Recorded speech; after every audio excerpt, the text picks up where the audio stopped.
마가복음 10장 46절 52절 제가 한 번 더 읽겠습니다. 그들이 여리고에 이르렀더니 예수께서 제자들과 흩한 무리와 함께 여리고에서 나가실 때에 디모의 아들 매인 거지 바디메오가 길가에 앉았다가 나사렛 예수시란 말을 듣고 소리 질러 이르되 다윗의 자손 예수여 나를 불쌍히 여기소서 하거늘 많은 사람이 꾸짖어 잠잠하라 하되 그가 더욱 크게 소리 질러 이르되 다윗의 자손이여 나를 불쌍히 여기소서 하는지라. 예수께서 머물러 서서 그를 부르라 하시니 그들이 그 맹인을 부르며 이르되 안심하고 일어나라 그가 너를 부르신다 하며 맹인이 겉옷을 내버리고 뛰어 일어나 예수께 나오거늘 예수께서 말씀하여 이르시되 내게 무엇을 하여 주기를 원하느냐. 맹인이 이르되 선생님이여 보기를 원하나이다. 예수께서 이르시되 가라 내 믿음이 너를 구원하였느니라 하시니 그가 곧 보게 되어 예수를 길에서 따르니라. 아멘. 지난주 우리 학생이 수련했습니다. 오전에 2시간 제가 설교를 했습니다. 그리고 오후에는 또 다른 프로그램을 했는데 설교하는 내용은 사진 하나도 없고 행사하는 것만 사진에 올려져 있어요. 그래서 다른 사람들이 보면 이 성경학교 하러 왔는데 성경 공부는 안 하고 행사만 했느냐 오해는 하지 마시고 우리 성경 공부를 살짝 감춰둔 겁니다. 중학생들이 물었어요. 우리 중고등학생들 제가 질문한 학생 여기 있죠? 사는 게 행복하니? 설교 중에 사는 게 기쁘니? 이러면 어때요? 중고등학생들 사는 게 행복합니까? 힘든데요. 기쁘지 않대요. 그럼 왜 그럴까요? 여러분 하나님께서 천지를 창조하셨을 때에 보시기에 좋았다고 하셨거든요. 보시기에 좋았다고 하시는데 왜 우리는 행복하지 않고 힘들고 피곤할까요? 여러분 하나님께서 처음에 창조하셨을 때에 보시기에 좋았다. 그 상태에서는 사람들이 부족한 게 없었습니다. 에덴 동산에서 옷 하나 안 입어도 모기 한 마리 없었거든요. 파리 한 마리 없었단 말이에요. 가장 쾌적한 상태예요. 그런데 한 가지 딱 금해놓았습니다. 뭐 금해서요? 붐이나 뭘 금해서요? 선악과를 따먹지 말라. 다른 거 다 해도 된단 말이에요. 그거 하나라도 있어야 하나님 아버지가 창조주고 우리는 피조물인 줄 알죠. 근데 뱀이 와서 유혹을 하는 거죠. 너 이거 따먹으면 너도 하나님처럼 되어서 누구에게도 간섭 안 받을 수 있어. 너가 하나님이 되는 거야. 그 유혹에 넘어서 선악을 따먹었단 말이죠. 그렇게 선악을 따먹고 나니까 그때부터 가짜 하나님이 되었어요. 피조물이 가짜 창조주가 돼가 자기 마음대로 세상을 보기 시작하는 거야. 아니 자기 중심적으로 세상을 보기 시작해요. 그때부터 타락이에요. 이 타락으로 인하여 에덴 동산에서 쫓겨나면서 인생들은 고생이 시작됩니다. 힘듦이 시작돼요. 행복하지 않아요. 그러면 하나님이 보시기에 좋았다고 했을 때에 타락하는 것 알았을까요? 몰랐을까요? 하나님께서 천지를 창조하시고 보시기에 좋았다고 했을 때 아담과 하와가 타락할 거 알았을까요? 몰랐을까요? 알았을까요? 그러면 선악과는 왜 만들었어요? 어떤 우리 중고등학생들에게 천지를 왜 창조했느냐 하니까 뭐라고 대답했어요? 심심해서. 하나님이 심심해서 만들었대요. 그런데 크게 보면 그 타락조차도 하나님의 작정 속에 다 있는 겁니다. 이사야 말씀에 보면 하나님은 빛도 짓고 어둠도 지었다고 해요. 환난도 짓고 기쁨도 지으신 분이 하나님이에요. 그러니까 그 역할들을 타락을 통해서도 하나님이 하실 그 아들의 희생을 통한 하나님의 자기 나라 만들기, 하나님의 자기 백성 만들기, 하나님의 자기 거처 만들기는 실패가 없는 분이시죠. 그래서 크게 보면 그게 다 하나님의 뜻 가운데 보시기 좋은 내용 맞아요. 그러나 우리가 좁은 눈으로 볼 때는 선악과를 따먹고 나서 인생들은 수고하고 힘들게 살아가요. 힘들어요. 피곤해요. 그래서 작년인가 우리 초등학생들이 성경학교 할 때에 제가 물었거든요. 사는 게 어떠니? 사는 게 너무 괴롭대요. 초등학교 4학년이. 제가 설교하는데 한번 예를 들었죠. 이런 왜 우리가 힘드는지 아세요? 제가 종종 인용하죠. 예레미야 2장 13절 자주 찾아서 안 찾아도 아실 거예요. 우리가 힘든 이유는 딱 이 말씀이에요. 이스라엘 백성들이 두 가지 악을 행하고 있는데 하나는 생수의 근원인 하나님을 버린 것과 스스로 웅덩이를 판 것인데 물을 가두지 못할 터진 웅덩이에요. 이게 우리의 타락을 다 설명할 수 있습니다. 생수의 근원인 하나님, 에덴 동산에는 생명나무가 있고 선악나무가 있었잖아요. 그러면 그 생명나무 안에 거하면 돼요. 선악과 안 따먹으면 되는 거죠. 근데 그 생수의 근원에서 선악을 따먹음으로 에덴 동산에서 쫓겨난 거죠. 쫓겨난 이것이 뭐예요? 생수의 근원인 하나님을 버린 겁니다. 근데 우리는 태어나면서부터 아담의 후손, 타락한 아담의 후손으로 태어났기 때문에 내가 생수의 근원에서 끊어졌는지 아니 끊어졌는지 알지를 못해요. 나는 태어나면서부터 생명의 근원에서 끊어졌기 때문에 나는 생명 없이 못 삽니다 라고 스스로 나올 사람은 한 명도 없습니다. 그게 오늘 읽은 말씀 52절 보십시오.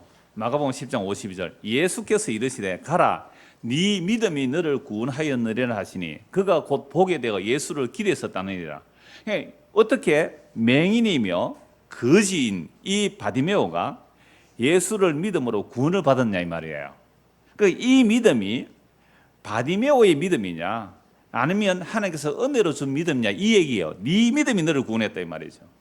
어느 가정에서 성경 읽기를 하는데 그 내용을 이제 우리 교사 단톡에 올렸더라고요.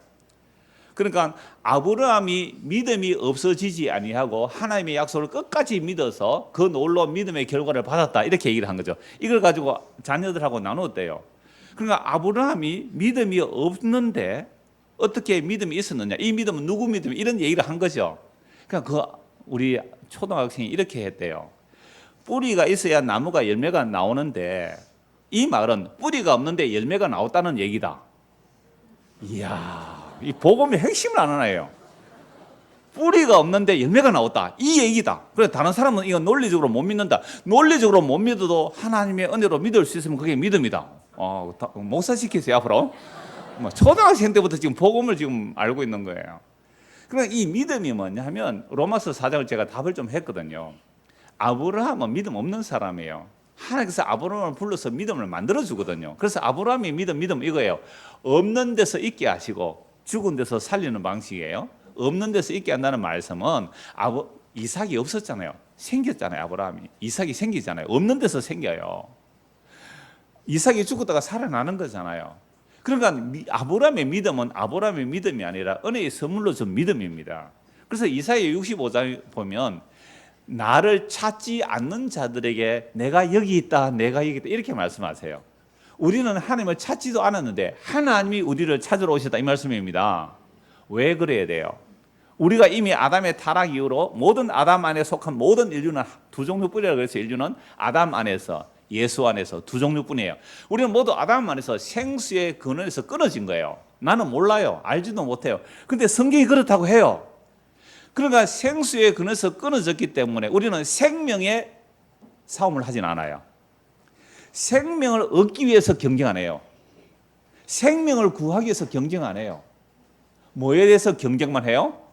생존에 관해서만 경쟁을 합니다. 그러면 생명은 경쟁할 수 있는 게 아니거든요. 그러니까 우리는 생존의 경쟁만 해요. 그러니까 생존의 경쟁을 하니까 힘들고 피곤한 거 아닙니까?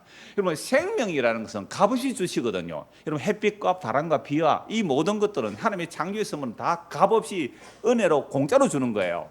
그래서 안식일을 기억하여 거룩하게 지키라는 말은 너희가 일한 것이 없이 창조의 선물을 받는 것이며 일한 것이 없이 구원의 선물을 받는다고 안식일 날 일하지 말라 그랬거든요. 그러니까 하나님의 생명에서 끊어졌기 때문에 우리는 스스로 웅덩이를 파요. 그 웅덩이를 파서 뭐를 가득 채워야 돼요? 물을 가둬야 되잖아요. 이 팔레스타인 땅은요, 비 오면 와르르 물이 흐르다가 비 그치면 물이 말라버려요. 그래서 항상 웅덩이를 파서 물을 저축해 두지 않으면 먹을 물이 없는 곳이죠. 이런 곳이니까 사람들마다 큰 웅덩이를 파요. 거기서 물을 저장해 두는데 이 물이 저장할 수 없는 무슨 웅덩이라 그래요? 터진 웅덩이에요. 그러니까 생명의 근원에서 끊어졌기 때문에 생명에는 관심 없어요. 우리는 생존에만 관심 있고 생존을 위해서 내가 웅덩이를 팠는데 그 웅덩이에 물이 자꾸 새니까 어떻게 해야 돼요? 자꾸 더 퍼다 날라야 되잖아요. 밑 빠진 독에 물 붓기를 한 거예요. 그래서 피곤한 거예요. 힘든 거예요. 자족하지 못해요. 여러분 우리나라 국민소득이 지금 얼마예요? 3만 불 넘었죠? 네. 국민소득 3만 불 넘었어요. 옛날에 3,000불 시대 있었죠? 3,000불 10분의 1이었어요. 10분의 1. 거기서 국민소득 10,000불이 올라갔어요. 국민소득 2만 불 올라갔어요. 그러면 여러분 우리 이제 자족하면서 삽시다. 가난한 자 돌보면서 살아갑시다. 우리 2만 불만 해도 충분히 살 수 있지 않습니까? 그러면 여러분들 행복하게 삽시다. 하나님의 나라는 의와 희락과 평강입니다. 예수를 믿음으로 의롭다함을 받고 그러면 참으로 기쁨이 와요. 그러면 평강이 주어지는 겁니다. 이렇게 의와 희락과 평강으로 살아갑시다 라는 식의 삶을 자족하면서 삽시다. 이 얘기를 정치꾼들은 못해요. 그러면 표가 안 나오니까. 그러면 적어도 어디서는 이 얘기를 해야 돼요. 교회에서는 해야 되잖아요. 근데 그렇게 못해요. 못하는 이유가 뭐예요? 내 안에 뭐가 있는 거죠? 터진 웅덩이가 있어요. 밑 빠진 독에 물을 붓고 있는 거예요. 2만 불 채워도 만족이 안 돼요. 3만 불 채워요. 만족돼요? 3만 불 채워지면 결핍이 더 크게 느껴집니다. 3만 불 채우면 더 4만 불 올라가요? 만족할까요? 아니요. 결핍이 더 크게 생기잖아요. 왜? 눈이 높아지면 높아질수록 끊임없이 더 큰 게 보이거든요. 이게 밑 빠진 독에 물 붓기 하니까 힘드는 거예요. 사는 게. 초등학생이 왜 힘들어요? 사는 게. 중학생들이 왜 힘들어요? 우리 안에 자족하지 못하는 마음, 끊임없이 높아지고자 하는, 하나님처럼 되고자 하는 그 마음 때문에 자족 못해요. 제가 라디오를 듣는데 라디오 FM을 들어요. 그게 가끔씩 짧은 이야기를 해주는데 우리 집 사람하고 가면서 그 짧은 이야기를 들었어요. 그게 무슨 얘기냐면 어떤 남자가 이렇게 말했대요. 여보, 내가 뭐 시간이 좀 넉넉하니까 일찍 퇴근하라고 한 2시간 정도 회사에서 일을 더 하고 와야 되겠어요? 라고 얘기를 한 거예요. 그냥 아내가 이렇게 말을 했대요. 아니 여보, 지금 버는 것도 다 쓰지 못하는데 뭘 더 하고 와요? 돈 때문에 일을 더 하려고 하면 일하지 말고 그냥 집에 오세요 라고 말을 한 거예요. 그러니까 이 남편이 내 집에 오면 뭐 신문이나 보고 뭐 앉아서 노는 것밖에 없는데 라고 하니까 아내가 뭐라는지 아세요? 신문 보고 소파에 앉아 노는 게 왜 어때요? 그렇게 말한 거예요. 그러니까 당신이 벌어오는 돈을 내가 다 쓰지도 못하는데 뭐 더 일을 해서 더 많이 벌어오려고 해요 라고 한 거예요. 그러면 이 남편이 무슨 일을 했을까요? 돈을 많이 벌어오는 직업이었을까요? 실제 있었던 이야기를 책으로 썼는가 아마 그래요. 그래서 이 부부가 사는 집은 전셋집에 산대요. 전셋집에 사는데 여러분 그 모욕을 할 때 목욕탕에 물 받아서 목욕하잖아요. 물 받아서 목욕하면 그게 어마어마한 에너지 소비가 되기 때문에 그렇게 안 한다는 거죠. 물론 샤워를 처음부터 끝까지 틀어놓고 하는 사람이 있어요. 그럼 물 받는 거나 뭐 비슷합니다만 여하튼 이 사람은 모든 생활 가운데 정말 철저하게 자기를 위해서 쓰지 않는 거예요. 20년 된 옷 그대로 입고 다니는 거예요. 그러면 자녀들도 그렇게 키우는 거예요. 그러니까 남편이 돈을 많이 못 벌고 자기 집에 한 채 없을지라도 그 남는 돈으로 이웃을 도와가면서 아픈 사람을 도와가면서 그렇게 산다는 거예요. 그러니까 사람은 소유의 많음이 사람의 품위가 나오는 게 아닙니다. 남의 전셋집에 산다 할지라도 90% 전세 건물 전세 살고 있대요. 그런 사람일지라도 정말 기쁨과 행복으로 살 수 있거든요. 저는 그거 보고 저 사람 정말 자족하면서 살구나. 사람다움이 저런 거 아닌가? 여러분 사람의 사람다움이 뭐예요? 금방 누가 뭐라고 했는데요. 사람의 사람다움이 뭐예요? 사람이 짐승과 다른 게 뭐예요? 그러면 우리가 왜 사는 게 초등학생이 힘들고 중학생이 힘드는 거예요? 뭐가 없어요? 자족이 없어요. 자족이 없으니까 끊임없이 터진 웅덩이에 물 더 갖다 채우라는 거잖아요. 아무리 채워도 물이 줄줄 새니까 돈 더 벌어오라는 거 아닙니까? 얘들아, 너희들도 너희 아빠 같은 사람 만나지 않으려면 너희 엄마 같은 사람 안 만나려면 너희 뭐 해라? 열심히 공부해라. 그래서 능력 있고 좋은 조건의 사람 만나라 라는 식의 무언의 압박을 우리 부모들이 다 했습니다. 무언의 압박을 다 해요. 뭐 저는 꼭 그렇게 압박 안 하는데요. 아이들 표정 보십시오. 안 했는지 지금. 죽을 지경입니다. 애들이. 그거 힘드는데 교회까지 오래 가요. 교회까지. 그것도 제일 앞에 앉혀놓고 얼마나 힘들어요. 표정 한번 보세요. 지금 사는 게 아닙니다. 지금.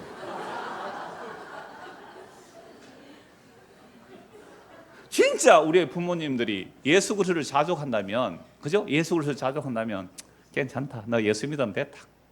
예수 믿고 살자. 우리가 국민소득 몇천 불도 있었어요. 몇천 불 때도 다 살았다. 먹고 살았다. 여러분 이런 말들을 할 수 있는 곳이 유일하게 어디여야 합니까? 교회는 그런 말 해야 되잖아요. 교회는 그래서 우리의 두 가지, 이스라엘 백성의 두 가지 악이 우리 시대를 꼭 그대로 읽으세요. 뭐에 끊어져 버렸기 때문에? 생수의 근원인 하나님에서 끊어져 버렸기 때문에, 생수의 근원 하나님을 버렸기 때문에 우리는 생명에는 관심 없어요. 뭐만 관심 있어요? 생존에만 관심이 있어서 그 생존을 위해서 웅덩이를 팠단 말이에요. 은행 통장에 뭘 넣어야 돼요? 계속 잔고를 넣어야 돼요. 계속 채워야 돼요. 근데 그게 이제는 국민소득 3만 불 시대란 말이에요. 최저임금도 많이 높아졌어요. 충분히 밥 먹고 살아요.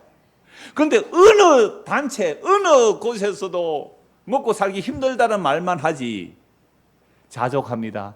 너무너무 과분합니다. 우리가 어떻게 이렇게 국민들 한 사람이 다 휴대폰 다 가지고 다니는 나라가 어디 있어요? 전 세계의 모든 국민이, 우리나라 인구수보다 아마 휴대폰이 많을 거예요. 그거 한 대 수십만 원 하는, 100만 원 넘어가는 휴대폰, 예? 한 달에 통신비만 한 가정에 20만 원, 30만 원 나오잖아요. 그런 휴대폰 다 들고 있어요. 여러분들 사업합니까? 여러분들이 긴급하게 전화 한 받으면 안 되는 일이 있어요? 초등학생들까지 다 들고 다니잖아요. 그러니까 어렵죠. 그냥 삐삐 차고 다니면 돼요. 급하면 연락하면 되잖아. 급하면은, 예? 1414, 빨리 온나, 빨리 오나, 이 문자 해가 보내, 삐삐. 이런, 옛날에 삐삐 차고 다닐 때 삐삐 없던 사람이 태반이었어요. 더 많았어요. 그러니까 우리가 결국은 교회 나오는 이유가 뭘까요? 여러분, 교회 왜 나왔을까요? 그러니까 죄를 모르면 교회 나와서도 세상에서 더 잘 살고 더 부자 되고 강해지고 천국 가서도 떳떳해지고자 한다면 이건 아직도 생명이 뭔지를 모르는 사람들이에요. 죄가 뭔지를 모르는 사람들이에요. 그래서 오늘 이 맹인 바디메오, 옛날에 성경 소경이라고 그랬잖아요. 소경이 좀 읽어서 이렇게 왔다 갔다 할 수는 있을 거예요. 맹인 바디메오요. 그런데 맹인 바디메오인데 뭐까지 하나 더 붙었어요? 거지입니다. 근데 이 거지를 왜 등장시키느냐 말이에요. 이 성경에서. 거지가 믿음으로 구원을 얻다는 이 말을 왜 하는 거예요? 그럼 몇 주 전으로 한번 거슬러 올라가 봅시다. 하나님의 나라는 어떤 자의 것이라고 했습니까? 어린아이와 같은 자의 것이다. 어린아이는 자기 힘이 없이 자기 능력 없이 오직 부모가 주어야만 살아가는 자들. 하나님의 나라는 내가 노력해서 가는 나라가 아니라 은혜를 받아서 가는 나라다. 이 말씀 하셨죠? 그 뒤에 두 번째 등장하는 사람이 누구예요? 어려서부터 율법을 다 지킨 사람. 게다가 부자예요. 유대 사회에서 가장 존경받는 사람이에요. 유대 사회에서 가장, 왜? 율법 다 지키고 뭐까지 해서요? 부자이기도 하니까. 이게 우리 한국에서 어느 날 김미진 간사가 하는 사람이 있어요. 나 그 책 사보지도 않았어요. 그 사람이 성부론 얘기 나와요. 성자, 성부, 성령. 이게 아닙니다. 성부론. 무슨 부예요? 거룩한 부자가 된다. 11조 철저하게 하면 거룩한 부자가 된대요. 한때는 청부론이 나왔어요. 높은 뜻 숭의교회 맞아요? 높은 뜻 부르신 교회, 약간 그런 교회. 김동호 목사님 그분이 청부론, 깨끗한 부자 되자 이런 얘기를 했거든요. 그러면 자본주의를 모르는 것 같아요. 그러면 자본주의 사회 속에서 부자가 된다는 것은요, 내 웅덩이 물 안 새도록 틀어막고, 그죠? 터진 거 웅덩이 안 터지도록 막고 내 안에 내 독에 많이 채워 넣어야 뭐가 되는 거예요? 부자 되는 거예요. 청부라든지 거룩한 부자라든지라는 말을 쓸 수가 없는 거예요. 왜? 적어도 어려서부터 율법 지켜서 부자가 된 이 사람의 이야기를 안다면 그 말 못하죠. 어려서부터 율법까지 지켜서 부자가 돼서 얼마나 사람들이 저 사람은 깨끗한 부자야, 저 사람은 거룩한 부자야, 저 사람은 록펠러 같은 사람이야 라는 얘기들. 이 록펠러가 적대적 합병한 거 아세요? 여러분, 적대적 합병하면요 상대방 기업을 헐값에 사들입니다. 그러면 그 정리해고 해야 되잖아요. 그리고 우리가 생명에 관심을 가진 얘기를 하는 게 아니라 생존에 관심을 가지는 얘기를 세상 사람들이 다 한다 할지라도 적어도 우리가 교회로 모였다면 생명에 대한 이야기를 해야 되는 거 아닙니까? 그래서 부자 관원이면서 율법 다 지킨 사람 주님께 나오죠. 그런데 뭐가 자신이 없어서요? 영원한 생명을 얻는 데는 자신이 없었어요. 다른 사람이 다 인정해줘. 야, 당신은 깨끗하게 부자가 됐네요. 당신은 거룩하게 부자가 됐네요. 어떻게 그렇게 11조 철저하게 하고 구제헌금 잘하고 성경금도 잘하고 교회 해라는 일들은 다 하면서 어떻게 그렇게 부자가 되었어요? 야, 정말 신앙의 무슨가? 신앙의 명문가가 되셨군요. 야, 정말 그런 거 막 자랑하잖아요. 그런 사람인데 자기 속에는 뭐가 없었어요? 영생에 대한 자신이 없었어요. 그래서 예수님께 나와서 선한 선생님, 내가 무엇을 하여야 영원한 생명을 얻겠습니까? 라고 물었어요. 그러니까 야, 율법에 뭐라고 있느냐? 예, 어려서부터 율법 그 정도는 내가 다 지켰습니다. 그런데 너에게 한 가지 부족한 것이 있는데 네가 가진 것을 팔아서 가난한 자들에게 나눠주고 너는 나를 따라오라. 그러면 그게 무슨 길이에요? 영생 얻는 길 맞지요? 왜? 예수님께 뭐 질문하러 와서요? 어떻게 하면 영생을 얻으리까? 여러분, 그러니까 우리가 교회당에 나오면 예수님께 뭐 하러 와야 돼요? 오늘 예수님, 제가 어떻게 해야 영생을 얻겠습니까? 그걸 질문해야 내가 영원한 생명에서 끊어졌다는 사실을 알죠. 여러분, 예수님이 그 사람을 기특하게 여겼습니다. 왜 기특하게 여겼을까요? 얘는 율법 다 지켜도 자기 율법 지킴으로 영생에 이를 수 없음을 알기 때문에 기특한 거 아니에요? 영생에서 끊어졌다는 사실을 아는 거예요. 율법 지켜봐도 안 되는 걸 아는 거죠. 그래서 어떻게 해야 내가 영생을 얻겠습니까? 예수님께서 그를 기특하게 보시고, 그래, 너에게 한 가지 부족한 것이 있다. 네가 재산이 참 많은데 그 재산 다 팔아서 바치고 오라고 안 했습니다. 어떻게요? 가난한 자들에게 나눠주고 오라 그랬잖아요. 그러니까 이 사람이 슬퍼하며 근심하며 떠나갔습니다. 그러면 이 사람은 율법 지켰어요? 못 지켰어요? 못 지켰죠. 율법은 무슨 뜻이에요? 마음을 다하고 목숨을 다하고 힘을 다하고 뜻을 다하여 하나님을 사랑하고 이와 같이 내 이웃을 내 몸처럼 사랑하라. 여러분, 정말로 우리가 이웃을 몸처럼 사랑해요? 오늘 집사님 기도하셨죠? 정말 내 이웃을 내 몸처럼 사랑하게 해달라고. 부민아, 아버지가 이웃을 내 몸처럼, 아버지 몸처럼 사랑하시더나? 그러니까 우리가 내 이웃을 내 몸처럼 사랑하면 그거 정말 천국이잖아요. 그런데 이 사람은 율법 다 지켰다고 하지만 껍데기만 지킨 거죠. 그 안에 진짜 알맹이 이웃 사랑 했어요? 못했어요? 못했어요. 왜 못했어요? 내 이웃, 내 주변에 뭐가 가득한데? 가난한 자가 가득한데. 여러분, 유대 땅이라는 것은, 이스라엘 땅이라는 것은 땅을 소유할 수가 없거든요. 하나님께서 은혜로 나눠주신 땅이기 때문에 사고 팔고 못해요. 그러면 가난한 고아 과부 나그네를 주신 이유가 뭐냐면 그들을 돌봄으로 너희가 애굽에 종살이 하다가 은혜로 구원받았다는 것을 알게 하기 위해서 가난한 자들을 배치해 두셨어요. 그러면 그들을 위해서 구제해야 되잖아요. 그런데 이 바리새인 구제했을까요? 안 했을까요? 했죠. 얼만큼 구제했을까요? 얼만큼 구제했을까요? 자기 생명만큼 구제 안 했잖아요. 그러니까 율법 안 지킨 것이 되죠. 그래서 근심하게 돌아갔어요. 자, 다시요. 오늘 왜 소경 바디메오 거기다가 거지를 등장시키는지 이거 알아야 돼요. 그래서 하나님 나라는 첫째 누구가 같아야 된다고요? 어린아이 같아야 된다. 그건 은혜로 받아야 가는 나라다. 그런데 어린아이와 완전히 다른 개념이 나오죠. 누가 나와요? 어려서부터 율법을 다 지킨 어른이죠. 어른. 그런데 어떤 어른이에요? 착한 어른, 청부, 성부라고 할 만한 존경받는 부자이기도 한 깨끗한 부자. 근데 이 사람이 영생 앞에서 돌아섰습니다. 그렇다면 이 사람은 율법을 지킨 것이 아니잖아요. 자기를 사랑하고 돈을 사랑했습니다. 결국 예수님께서 떠나가 버리죠. 그러면 누가 천국 갈 수 있느냐? 이렇게 물을 수 있죠. 누가 천국 갈 수 있느냐고. 당장 이렇게 나오죠. 그때 예수님이 하신 말씀이 뭐예요? 사람은 할 수 없지만 하나님께서는 하신다. 그러면 사람은 할 수 없지만 하나님께서 하시는 방법이 뭐냐? 지난주에 읽었던 말씀이에요. 45절. 오늘 지사님 또 기도도 기도하시고 제가 예배 시작할 때도 이 말씀을 기도했는데요. 45절 같이 봅시다. 10장 45절 시작. 인자가 온 것은 섬김을 받으려 함이 아니라 도리어 섬기려 하고 자기 목숨을 많은 사람의 대속물로 주려 합니다. 이 방법만이 무슨 방법이에요? 하나님이 하시는 방법이에요. 그래서 사람이 스스로 율법 지키다든지 착하게 산다든지 뭐 구제한다든지 하는 것으로 영생 얻을 사람이 한 명도 없음을 누구를 통하여? 부자 관원에서 보여주시고 사람은 할 수 없지만 하나님이 하실 수 있다 라고 하신 말씀이 이 말씀이에요. 그래서 인자가 온 것은 예수님이 오신 것은 사람들에게 섬김을 받으려고 온 게 아니라 섬기려고 하고 자기 목숨을 많은 사람의 대속물로 주려 합니다. 여러분, 천지를 말씀으로 창조하신 하나님이 그 영원하신 말씀이 사람이 되셔서 십자가에서 살을 찢고 피를 흘려 주셨을 뿐만 아니라 부활하셔서 성천하시고 성령을 부어주시기까지 하셔야만 우리가 구원을 받습니다. 그 정도로 우리가 스스로 영원한 생명, 그 구원을 받는 일에는 불가능하다 이 말입니다. 사람이 할 수 없는 일을 하나님이 하신다는 내용이 바로 부자관을 등장시키는 거예요. 이 성경이 우연히 기록됐을까요? 그냥 짜집게 했을까요 이게?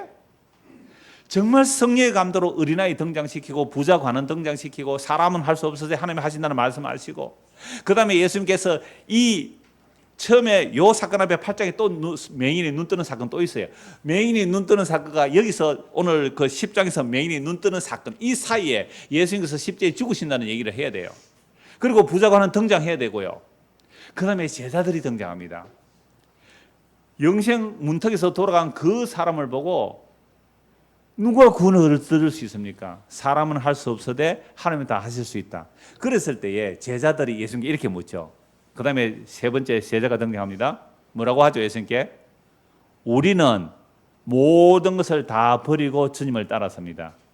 우리는 뭘 얻을까요? 여러분 제자들 정말 버렸습니까? 안 버렸습니까? 우리가 겉으로 볼 때에 다 버렸잖아요. 부모 버렸잖아요. 배를 버렸어요. 건물을 버렸습니다. 중소기업 사장 정도 돼 그랬어요. 배 있으면 배 버리고 건물 버리고 부모 버리고 자식 버리고 마누라 버리고, 예?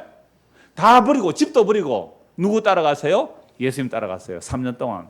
그러면서 하는 말이 우리는 정말로 다 버리고 따라왔으니까. 이 사람들은 그러니까 제자들은 지금 누구보다 나은 사람들이에요?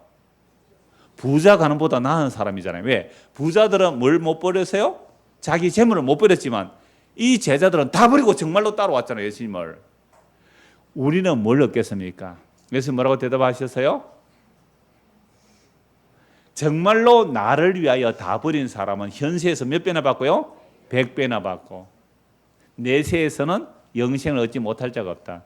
정말로 현세를 다 버린 사람. 우리 지웅 형제 목요일 날 어머니까지 돌아가셨죠. 2달 전에 아버지 돌아가셨어요. 그때는 제가 못 갔죠. 제가 캐나다에 있었어요. 그런데 목요일 아침에 제가 부고를 2개 받았거든요. 하나는 지웅 형제로부터, 하나는 우리 노예 안에 계시는 김갑주 목사님, 그 김갑주 목사님 부고를 받았어요.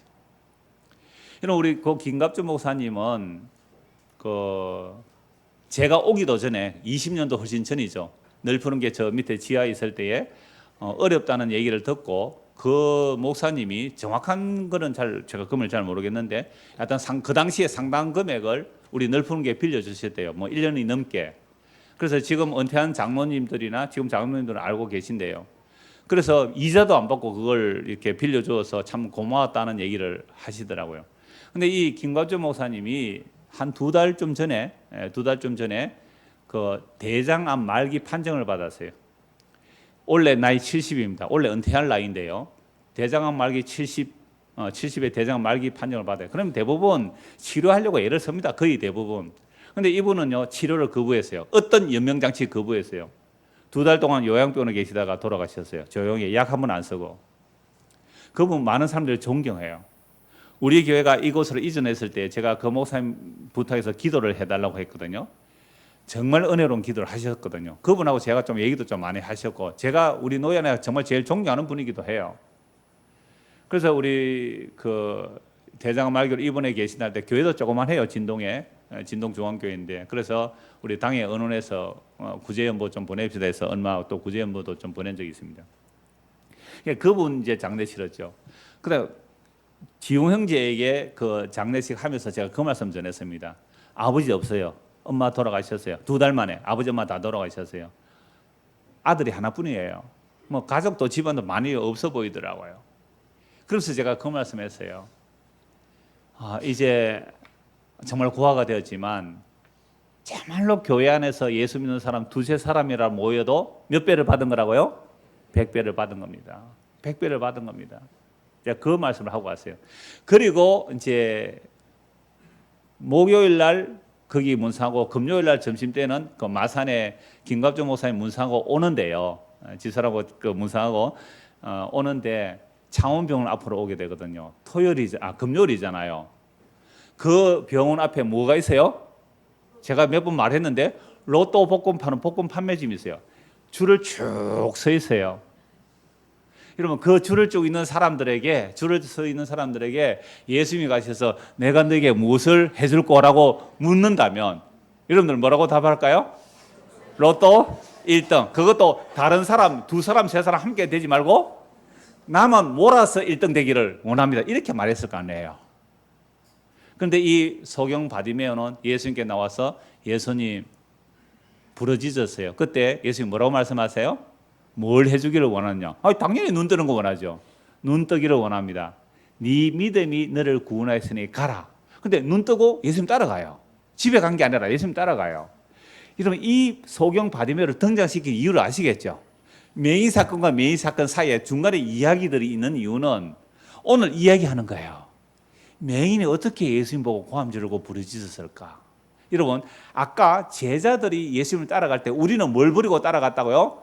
다 버리고 예수님을 따라갔습니다. 그런데 이 소경, 거지, 이 사람은 아예 제자들과 함께 경쟁 상대가 안 되잖아요. 그렇죠? 태어날 때부터 맹인이고 거지였다면 아예 경쟁이 안 됩니다. 경쟁사에서 완전히 뒤처진 사람이에요. 이런 맹인이라도 자기 집이 부자 같으면 거지 안 해도 되잖아요. 그런데 거지가 되어 있다는 것은 집도 가난했어요. 디메오라는 사람, 아들, 바라는 아들의 뜻인데 디메오에서 아들 바디메오, 거지가 돼서 길가에 구걸하고 있습니다. 왜 이 사람을 등장시켜 이 사람의 믿음을 얘기할까요? 오늘 본문을 보겠습니다. 마가복음 10장 46절입니다. 그들이 여리고에 이르렀더니 예수께서 제자들과 흩한 무리와 함께 여리고에서 나가실 때에 예수님께서 갈릴리에서 시작해서 어디로 올라가고 계시죠? 예루살렘으로. 예루살렘 가면 뭐 하세요? 예수님은 고난받고 십자가에 죽으실 것, 3일 후에 다시 살아날 것, 그렇게 올라가시죠. 근데 여리고는요, 예루살렘 갈릴리에서 올라가면 이제 그 여리고는 굉장히 낮은 지역이에요. 그래서 예루살렘 항상 좀 높은 지역은 올라간다고 표현을 해요. 그러니까 여리고 이르는데 여리고에서 머물지 않고 바로 통과하려고 하세요. 굉장히 급하게 올라가라는 의도가 보이죠. 여리고에 이르렀더니 거기 머물지 않아요. 예수께서 제자들과 흩한 무리와 함께 여리고에서 어떻게 해요? 나가실 때, 그러니까 이르러서 바로 나가시는 거잖아요.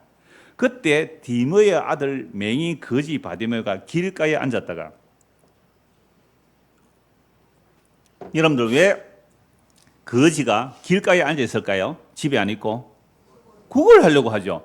그러니까 이 여리고는 예루살렘까지 한 35km 정도 된대요. 그러니까 물론 중간에 여리고에서 예루살렘까지 작은 마을들은 있지만 제법 성읍을 갖춘 규모 있는 도시는 요 여리고뿐이에요. 그러니까 이 여리고를 반드시 통과해서 예루살렘으로 가기 때문에 수많은 순례객들, 유월절이라고 또는 절기 때에 예루살렘으로 가는 자들이 이 여리고를 지나가죠. 그러면 여리고를 지나갈 때에 순례객이 지나가는 거잖아요. 그러면 거지가 거기 앉아 있으면 이 예루살렘에 가는 사람들이 이렇게 연보를 구제를 잘해줘요. 왜 그럴까요? 그럼 제가 저 청년 때에 4월 초팔일 되면 알바하러 간대요. 어디 알바하러 가니까 절 앞에 간대요. 큰 절 앞에. 그래서 거지 모습을 엎드리게 있대요. 그러면요 알바보다 훨씬 많이 벌어온대요.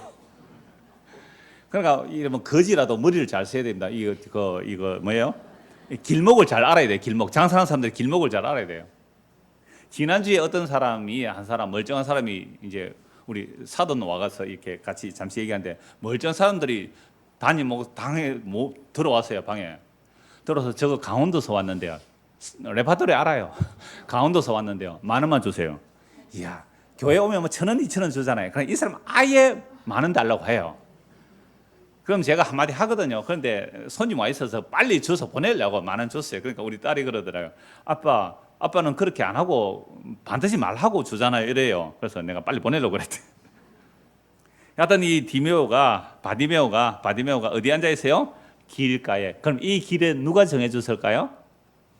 가족이 정해줬겠죠. 왜? 그래서라도 벌어먹고 살라고. 얼마나 불쌍해요.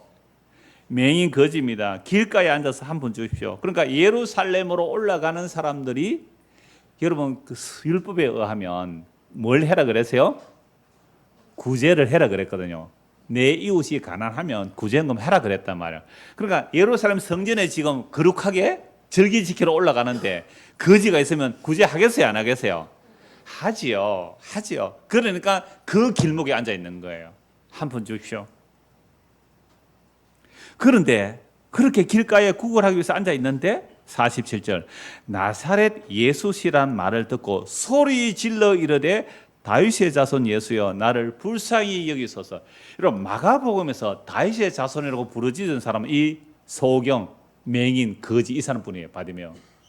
제자들은 물론 주와 그리스도라고 고백했지만 다윗의 자손이라고 부르는 사람이 없어요. 그럼 구약에서 다윗의 자손이 메시아로 오실 것을 말씀하고 있거든요. 다윗의 자손으로 오시는 그분이 치료할 수 있다는 이사야의 말씀들을 이 사람이 알고 있어요. 성경 읽는 거 들었겠죠. 소문 들었겠죠. 그리고 갈릴리 나사렛 예수가 어떤 일을 한다는 소문을 들었단 말이에요. 거지라도. 소문을 듣고 눈이 안 보여요. 소문만 듣고 그분은 틀림없이 다윗의 자손이라고 믿게 된 거죠. 그럼 이런 믿음을 누가 주었을까요? 믿음이라는 것 자체가 하나님의 은혜의 선물이 아까 뿌리가 없는데 열매가 나왔다 그랬잖아요. 없는 데서 나온 것이 이 믿음이에요. 그래서 이 소경 바디메오를 통하여 제자들은 다 버리고 예수님을 따랐다고 했지만 어디서는 돌아서요? 십자가 앞에서는 돌아서잖아요. 십자가에 돌아서잖아요. 그래서 맹인 바디메오를 통해서 믿음이 뭔지 보여주는 겁니다. 그래서 다윗의 자손 예수여 불쌍히 여기소서. 오늘 설교 제목이 나를 불쌍히 여기소서. 나를 불쌍히 여기소서 하거늘 많은 사람이 꾸짖어 잠잠하라 하되 그가 더욱 크게 소리질러 이르되 다윗의 자손여 나를 불쌍히 여기소서 하는지라. 여러분 많은 사람이 꾸짖었어요. 왜 꾸짖었을까요? 왜 꾸짖었을까요? 이 거지 주제에, 맹인 주제에 지금 예수님께서 예루살렘에 올라가는데 시끄럽다, 조용히 해라, 그 정도로 불쌍한 사람입니다. 여러분 지금 우리나라는 그 복지 정책이 상당히 잘 돼 있는 편입니다. 그래서 장애인들 그 배려도 많고 또 정책도 많이 있어요. 그리고 우리 교회도 뭐 장애인이 있지만 여러분 자폐가 있는 사람들은요 전화벨 소리가 천둥 소리로 들린대요. 전화벨 소리가 천둥 소리로 들린대요. 그럼 막 놀라고 이렇게 반응을 보인다는 것은 그 사람은 이 청각이 굉장히 예민하기 때문에 그렇거든요. 왜 이러냐 하지 말고 이해해 주라. 이게 공익 광고가 나와요. 우리가 따르릉 전화 걸을 소리가 그 사람이 뭐로 들려요? 천둥 소리로 들리는 거예요.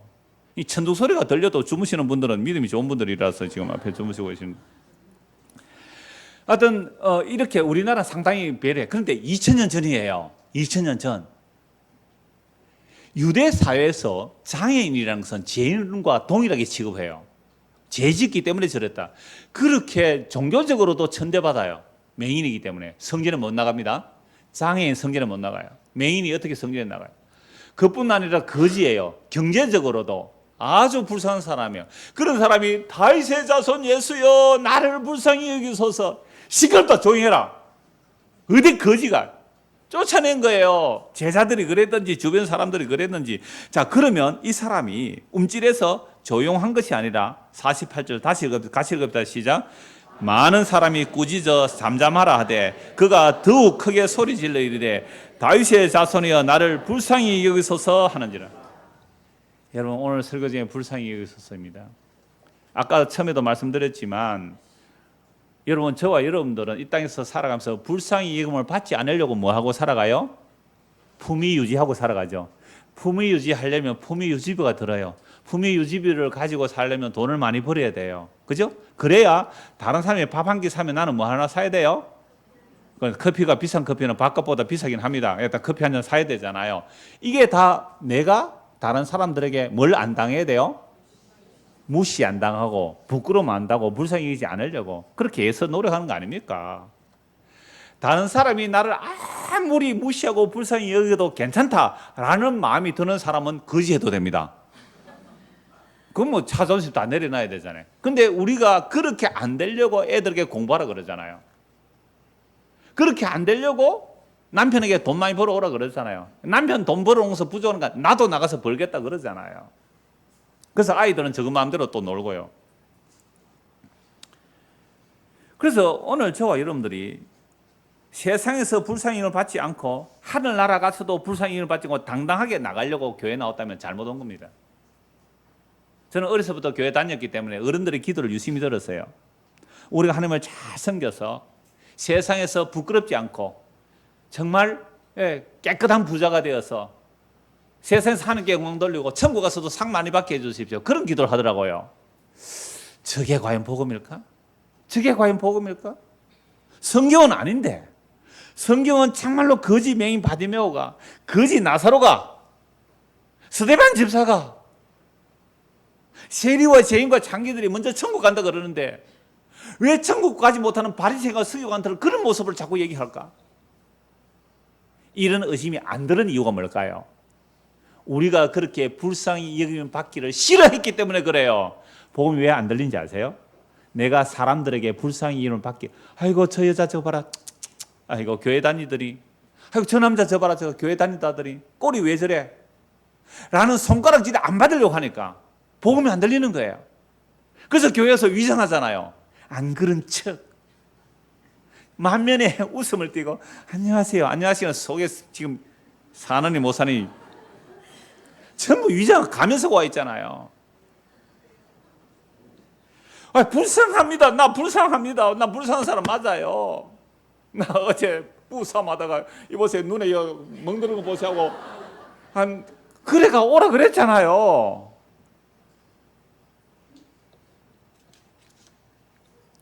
이혼해도 따로따로 올 수 있는 뻔뻔함, 그게 예수 믿는 거 아니겠어요? 나 이렇게 불쌍한 사람이에요. 물론 그거 자랑하라는 얘기가 아니에요. 우리는 얼마나 지금 껍데기에 가면을 쓰고 있는지를 얘기하는 겁니다.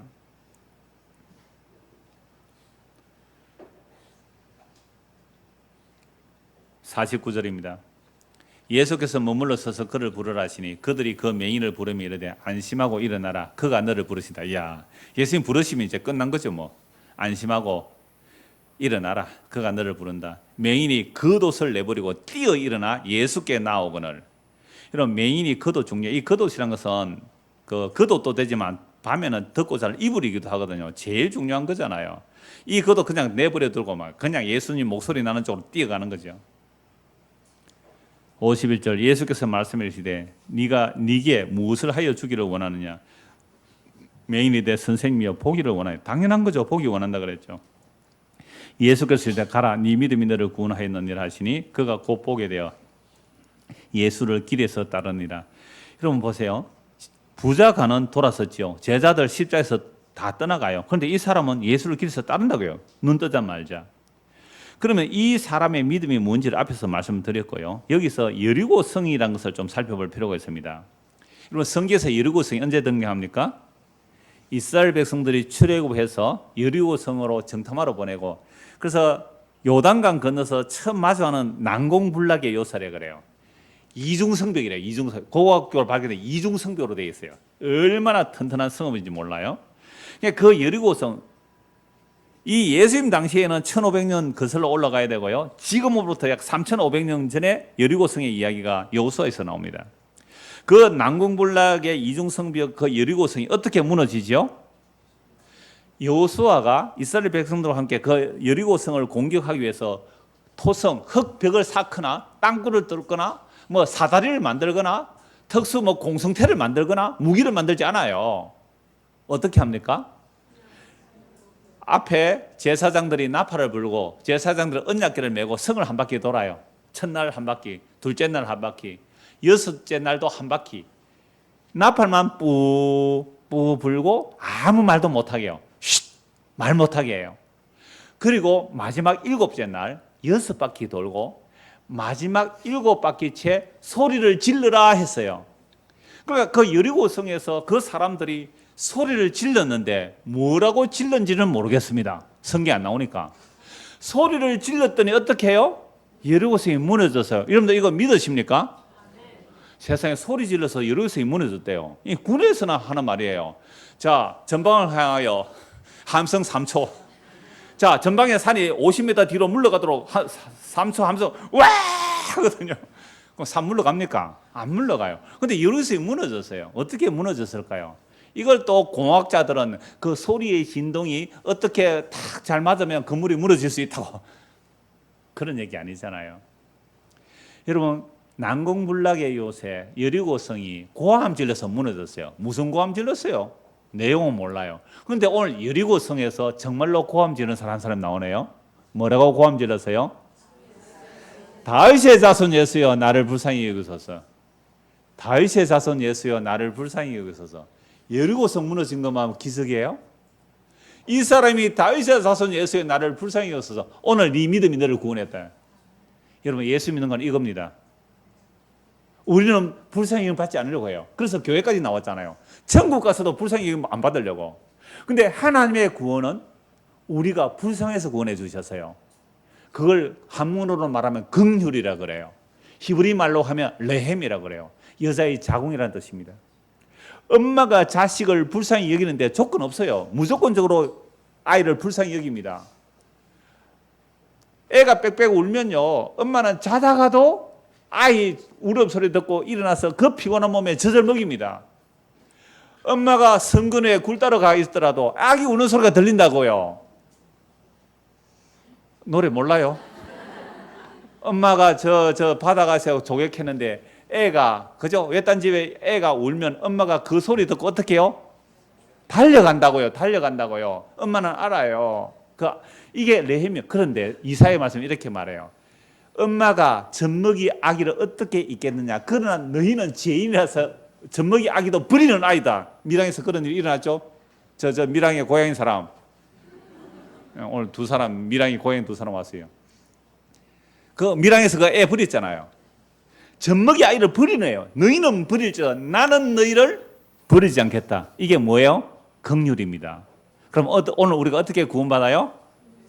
긍휼로 구원받아요. 긍휼. 다른 말로 하면요, 우리말로 번역하면 불쌍해서 구원해요. 불쌍해서. 그런데 아무도 예수 앞에 나갈 때 불쌍히 여겨달라고 나간 사람이 없어요. 그죠? 불쌍히 여겨달라고. 제자들은 뭐라고 나가세요? 다 버리고 따라갔으니까 영생이 없겠습니까? 못 가요. 그래도 율법 다 지켜서 그것도 안 돼요. 만약 율법 다 지킨 사람이 예수님 앞에 나왔을 때 재산까지 다 팔아서 가난자 주고 예수님 따라갔으면 이 사람 천국 가면 어떻게 할까요? 나는 율법도 다 지켰을 뿐만 아니라 뭐도 버렸다고요? 재산도 다 버리고 따라왔다는 자기 자랑이 나올 거 아니에요. 그럼 이 사람은요, 하늘나라 속성에 맞지 않는 사람이에요. 하늘나라는 뭐로 들어가는 거예요? 긍휼로, 불쌍히, 하나님의 은혜로, 하나님의 용서로, 예수님의 십자가에 죽으심의 일방적인 그 사랑으로, 그 약속으로 천국 들여놓는데 나는 율법 다 지켰고 재산까지 다 팔아서 와서요. 나 천국에 큰 자리, 높은 자리 내놓으세요. 이렇게 따라간 자들이 누굽니까? 죄자들. 다 버리고 따라갔다고 하면서 서로 높아지려고 따라간 자들. 이게 무슨 천국을 얘기하는 거예요? 지옥을 얘기하죠.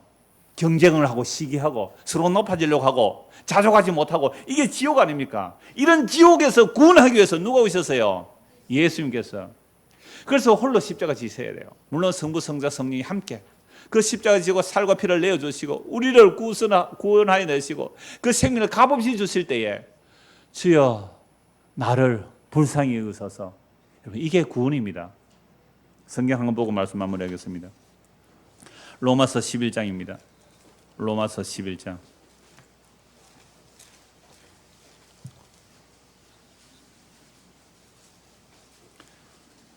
그래서 교회는요, 잘난 사람들이 모인 곳이 아닙니다.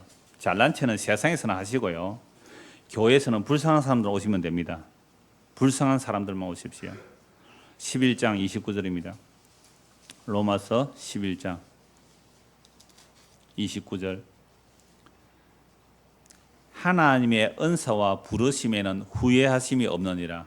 하나님이 오늘 누구를 불러주셨어요? 바디메오, 맹인, 거기다 뭐까지 있어요? 거지. 바디오, 맹인, 거지, 부르심의 후회. 왜 불러주셨을까요? 잘난 너희들, 그 잘남으로 구원받는 거 아니야 라고 보여주시는 것이 이 바디오, 맹인, 거지가 부름받은 거예요.